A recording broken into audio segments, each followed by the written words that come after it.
मैं आपसे एक सवाल पूछता हूँ, एआई रिवॉल्यूशन का सबसे बिग बेनिफिशियरी कौन होगा? एनवीडिया, माइक्रोसॉफ्ट, डेटा सेंटर की कंपनी? बताइए कमेंट में। जवाब देखिए सही है, लेकिन एक नाम है इनके अलावा जो कभी लिस्ट में आता नहीं है। कोई उसके बारे में बात करता नहीं है, क्योंकि एआई हो, ईवी हो, डेटा सेंटर हो, रिन्यूएबल हो, इन सबको पावर देने के लिए एक चीज कॉमन है, इलेक्ट्रिसिटी।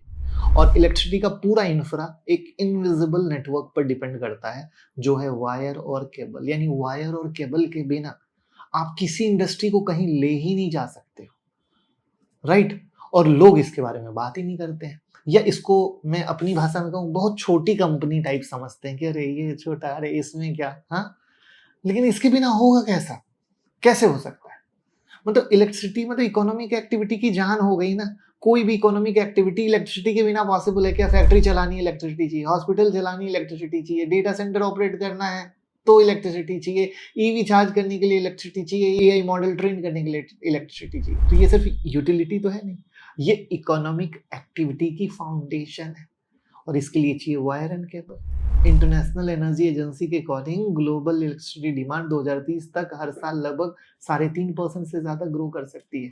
आप ईवी एडॉप्ट देख लो, एसी डिमांड देख लो, डेटा सेंटर देख लो, सब तो एक साथ आ रहे हैं।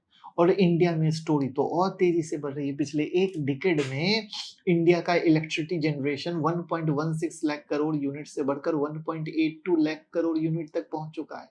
इंस्टॉल कैपेसिटी 35 गीगावाट से बढ़कर 475 गीगावाट तक। लेकिन यहाँ एक इंपॉर्टेंट बात है, इलेक्ट्रिसिटी जनरेट करना सिर्फ पहला कदम, उसे सेफ्टी और तरीके से हर फैक्ट्री, हर घर, हर डेटा सेंटर तक पहुंचाना, वो भी उतना ही इक्वली इंपॉर्टेंट काम है। ये काम कौन करता है? ट्रांसमिशन और डिस्ट्रीब्यूशन इंफ्रा, मतलब वायर और केबल। और इसी के बारे में हम बात करने वाले हैं, क्योंकि अगर आप इसको इग्नोर कर रहे हैं तो बिग अपॉर्चुनिटी मिस कर रहे हैं। हम बात करें इंडिया का वायर और केबल मार्केट 2025 में रफली $21 बिलियन का है। अगले डिकेड में $35 बिलियन तक ग्रो कर सकता है। सोचो, इकोनॉमिक टाइम के अकॉर्डिंग ये इंडस्ट्री अब एक लार्ज स्ट्रक्चरल अपॉर्चुनिटी फेज में एंटर कर चुकी है, जिसका साइज रफली 1.9 ट्रिलियन एस्टिमेट किया जा रहा है।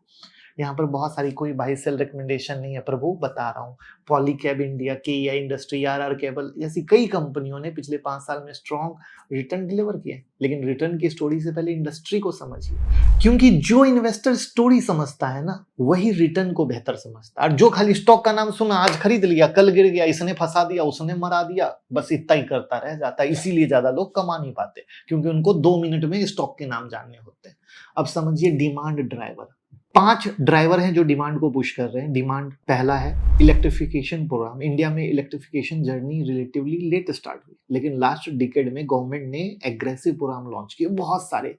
जैसे सौभाग्य स्कीम के अंदर 2.86 करोड़ हाउस होल्ड को इलेक्ट्रिक कनेक्शन मिला। आरडीएसएस स्कीम के अंदर डिस्ट्रीब्यूशन इंफ्रा स्ट्रेंथ हुई। तो ऐसी कई सारी है जहां पर बहुत सारी चीज हुई। एक पीएम की इनिशिएटिव है जिसके अंदर 1.24 लाख हाउस होल्ड का अपग्रेडेड इलेक्ट्रिफिकेशन अप्रूव हुआ।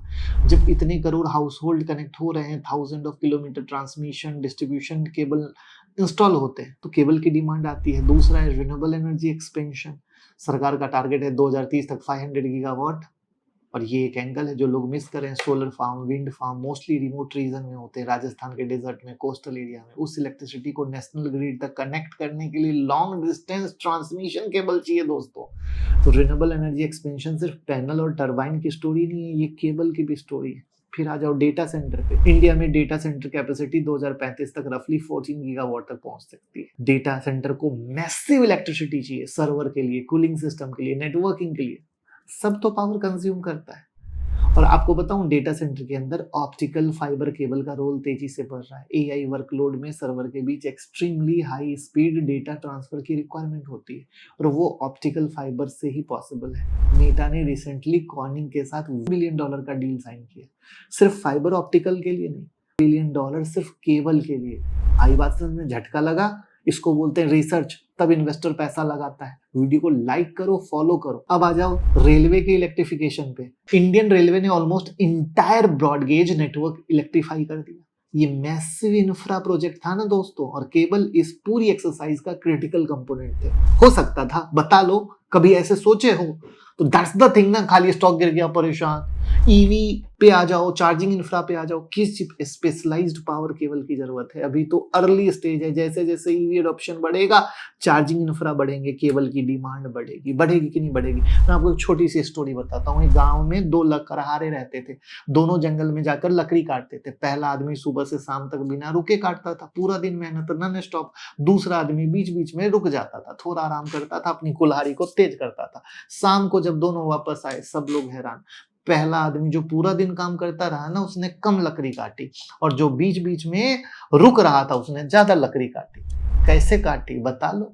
पहले आदमी ने पूछा, तू कम काम करके भी ज्यादा कैसे काम कर लेता है, या कैसे कर लिया? उसने मुस्कुरा कर बोला, मैं सिर्फ लकड़ी नहीं काट रहा था, बीच बीच में कुल्हाड़ी भी तेज कर रहा था। आई बात समझ में? स्टॉक मार्केट में 90% लोग क्या करते हैं? बस भागते रहते हैं, आज ये स्टॉक, कल वो स्टॉक, टिप दे दो, बिना समझे बाय सेल।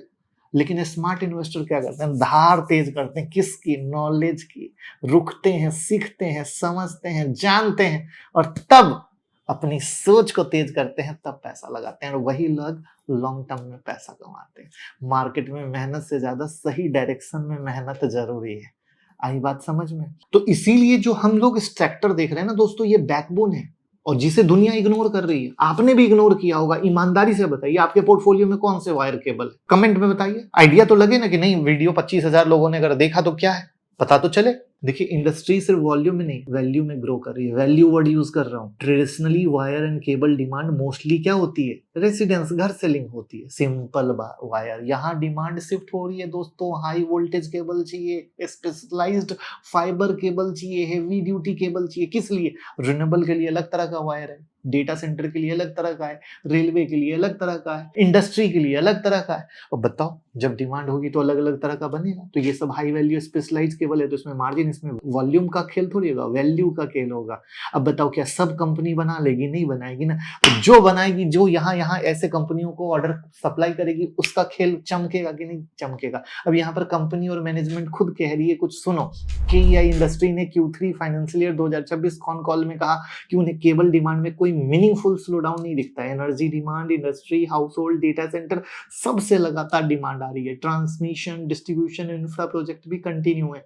एक इंटरेस्टिंग मैकेनिज्म ये है कि केबल और वायर के अंदर हर 15 दिन में मेटल प्राइस के मूवमेंट के हिसाब से प्राइस एडजस्ट होते हैं। जिन लोगों का घर बन रहा होगा उनको ये बात पता होगी। इसका मतलब रॉ मटेरियल कॉस्ट का इम्पैक्ट लार्जली जो कस्टमर तक है पास हो जाता है। मतलब बाद की कहानी नहीं होती, 15 दिन में ही जिसको जो सेट करना है सेट करना है। यानी मार्जिन प्रोटेक्शन का कहानी यहाँ पे ऑटोमेटिक सेट है। कंपटीशन पे बात करते हुए मैनेजमेंट ने कहा टोरेंट और सूर्या रोशनी जैसी कंपनी भी इस सेगमेंट में आ रही है। मतलब न्यू लोग आ रहे हैं, उनको स्किल अचीव करने में 5 साल से 7 साल लगेंगे। लॉन्ग टर्म में एक्सपोर्ट का शेयर ओवरऑल 20% तक ग्रो कर सकता है। पॉलीकैब का कहना है कि वायर एंड केबल डिमांड का बेस काफी ब्रॉड है।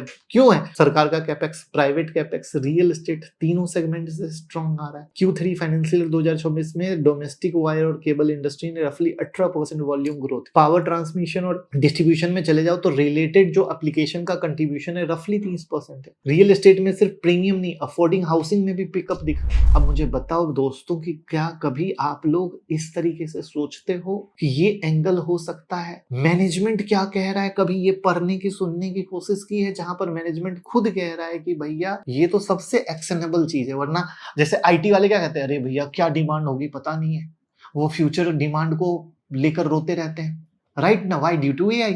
और ये डिमांड कह रहा है हमको तो हर तरीके से मोटा मोटा माल आ रहा है। तो इन्वेस्टर को रिस्क भी समझना है, खाली अच्छा नहीं। रिस्क ये है कि कॉपर प्राइस वोलाटाइल होते हैं, कॉपर रॉ मटेरियल है, और एल्युमिनियम भी, एल्युमिनियम के भी प्राइस अभी बढ़े ना।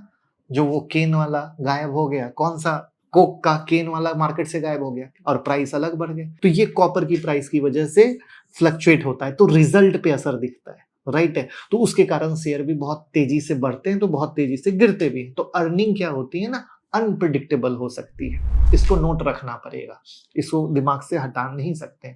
दूसरा है कंपटीशन की। भैया जब कोई सेक्टर अट्रैक्टिव दिखता है ना तो नए नए प्लेयर आने लगते हैं। जैसे मैंने अभी आपको तुरंत बताया कि सूर्या वाले, टोरेंट वाले आ रहे हैं, और इसमें आएंगे ही आएंगे। जब डेटा सेंटर और रिन्यूएबल और ऐसे ऐसे सेक्टर से डिमांड आएगी तो नए खिलाड़ी तो आएंगे। वो भी छोटे पैसे वाले नहीं आएंगे, मोटे पैसे वाले आएंगे, क्योंकि उनको मोटा खेल चाहिए, ठीक है। तो ओवरऑल फाइनल टेक अवे क्या देखा कि इलेक्ट्रिसिटी डिमांड ग्लोबल ग्रो हो रही है, इंडिया में ग्रोथ भी हो रही है, मल्टीपल ड्राइवर बैठे हैं ऑर्डर देने के लिए जो कि वॉल्यूम से वैल्यू शिफ्ट कर रहा है, और वॉल्यूम से वैल्यू शिफ्ट इंडिया के लिए बहुत बड़ी बात है। रिस्क भी आपने समझा, कॉपर प्राइस वोलाटाइल है, कंपटीशन है, राइट है, बड़े प्लेयर कहीं ना कहीं मोट लेके बैठे हैं और हमें ये चेक करना पड़ेगा कि कौन बड़ा प्लेयर इन तरह की जगहों पे ऑर्डर दे रहा है, राइट। तो ओवरऑल पिक्चर में वायर एंड केबल जो है चुपचाप हौले हौले बढ़ता हुआ एक ऐसा खिलाड़ी है जिसको आप लोग बोरिंग या बेकार समझ रहे हो, बट ये मेगा ट्रेंड की शुरुआत है। इनविजिबल बैकबोन, एक बोलते हैं बैकबोन जो साफ साफ दिखता है, एक होता है चुपके चुपके वाला। तो अगले बार जब कोई एआई या ईवी या डेटा सेंटर की बात करे तो याद रखना उन सबको पावर कौन देता है, वो जो दिखता ही नहीं है। तो वीडियो अच्छी लगी हो तो लाइक करें, चैनल को सब्सक्राइब करें, बेल आइकॉन हिट करें और कमेंट में बताएं कि क्या आपने पहले इस सेक्टर को सीरियसली सोचा था। और डीमेट अकाउंट या क्रिप्टो में अकाउंट आप मेरे साथ ओपन करके सपोर्ट करें, लिंक डिस्क्रिप्शन और कमेंट में पिन है दोस्तों।